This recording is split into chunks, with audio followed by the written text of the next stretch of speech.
So yeah, great question. So the amendment basically does a couple different things. It first of all says that social media platforms cannot collect data on a minor in the state of Iowa. It very closely mimics the federal law, which is Child Online Protection Act. And so basically that's what we're trying to do is protect our children by not allowing social media platforms to collect data on our children. Secondly, it defines more clearly what a social media platform is. So that we're able to have, say, Google Classroom in the schools, but not Facebook or some of these others. And then finally it says, except, all of the above, except for with the permission of the parent. And so a parent could give permission for a 16-year-old or 14-year-old. Federal law already says that a 13-year-old and below cannot have cannot have a social media platform. So this is just using the data of 14-year-old to 17-year-olds. So I guess the amendment was just making the bill more specific. I guess the general wording wasn't what you wanted. Correct. Not usage, it's the data collection. Correct, yeah. The original bill was quite onerous. It was very heavy-handed, basically saying no child under the age of 18 could have a social media platform in the state of Iowa.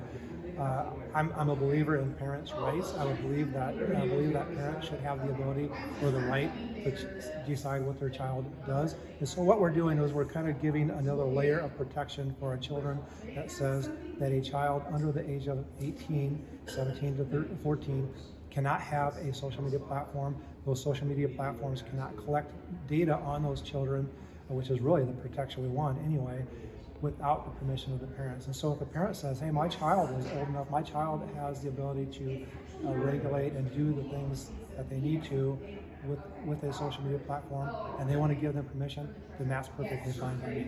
So how would that permission work? How would social media companies go about getting that and verifying that parental permission piece? So I had to do a lot of things in conjunction with verifying my media platforms for my political campaign.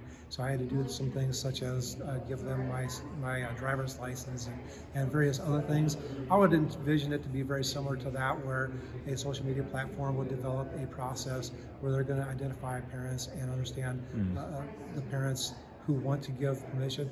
Utah just did a law very similar that allows for parental permission, and so I think you're going to see other states doing very, very similar things, where we're going to say that parents should have the right to say, my child can be on these platforms, or I don't want my child to be on those platforms.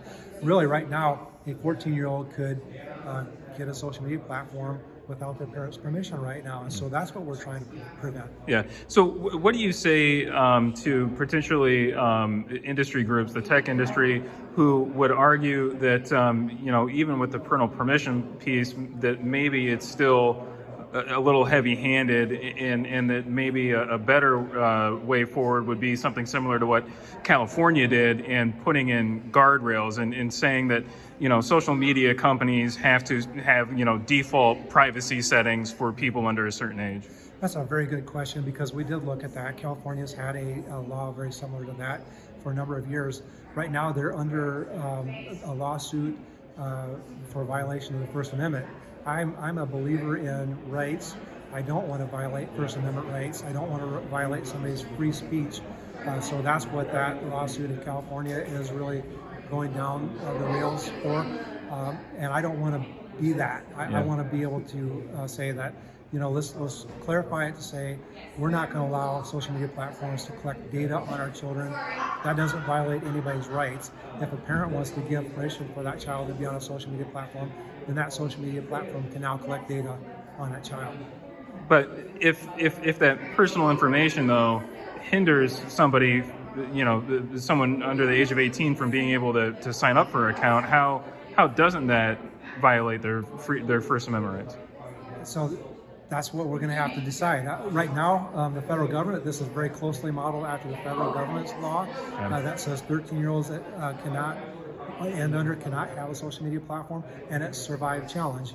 And so I think that's the key. I think that's where we've got to start looking and understand that we're going to have to do some things in which to allow for children to access these, because there are, quite frankly, there's some, I've heard of eight-year-olds who have YouTube accounts that are making money off of these.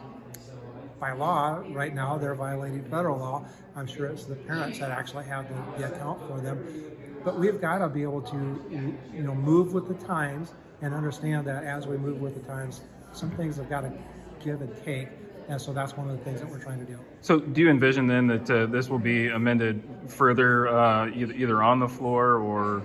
Yeah, I committed to Representative Wilson that I would help with working with her to define more clearly the language on what a social media company is, the description of what that is, and so that's what I very clearly want to do. We definitely don't want to stop schools from having they're not social media accounts, but platforms such as Google School or Google Classroom.